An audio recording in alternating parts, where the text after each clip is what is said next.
തന്മാത്ര എന്ന സിനിമയിലൂടെ മലയാളികളുടെ പ്രിയങ്കരിയായി മാറിയ നടിയാണ് മീര വാസുദേവ്. എന്നാൽ നടിയുടെ ജീവിതം ഒരു സിനിമാ കഥ പോലെ പല വഴിത്തിരിവുകളിലൂടെയാണ് കടന്നുപോകുന്നതും. ഏഷ്യാനെറ്റിലെ കുടുംബവിളക്ക് എന്ന പരമ്പരയുടെ സെറ്റിൽ വെച്ചാണ് മീരയും ക്യാമറാമാൻ വിപിൻ പുതിയാങ്കവും പരിചയപ്പെടുന്നത്.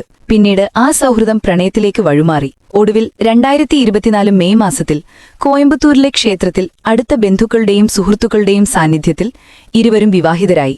വിവാഹശേഷം മീര തന്റെ വ്യക്തിജീവിതത്തിലെ സന്തോഷ നിമിഷങ്ങളും ചിത്രങ്ങളും സോഷ്യൽ മീഡിയയിലൂടെ ആരാധകരുമായി പങ്കുവച്ചിരുന്നു. എന്നാൽ അടുത്തിടെ പൊടുന്നനെ മീരയുടെ ഇൻസ്റ്റഗ്രാം പേജിൽ നിന്നും വിപിനൊപ്പമുള്ള ചിത്രങ്ങളും വീഡിയോകളും അപ്രത്യക്ഷമായി. അഭ്യൂഹങ്ങൾക്കൊടുവിൽ 2025 നവംബർ 17-ന് മീര തന്നെ തന്റെ ഇൻസ്റ്റഗ്രാം പോസ്റ്റിലൂടെ താൻ സിംഗിൾ ആണെന്നുള്ള വിവരം ഔദ്യോഗികമായി അറിയിച്ചു. ഞാൻ നടി മീര വാസുദേവൻ 2025 ഓഗസ്റ്റ് മുതൽ ഔദ്യോഗികമായി സിംഗിളാണ്.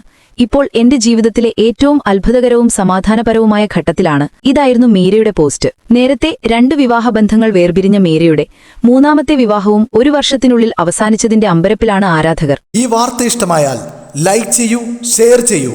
നിങ്ങളുടെ അഭിപ്രായം കമന്റായി രേഖപ്പെടുത്തൂ. സബ്സ്ക്രൈബ് ചെയ്യൂ സൈബർ വിലാസം മീഡിയ നെറ്റ്വർക്ക്.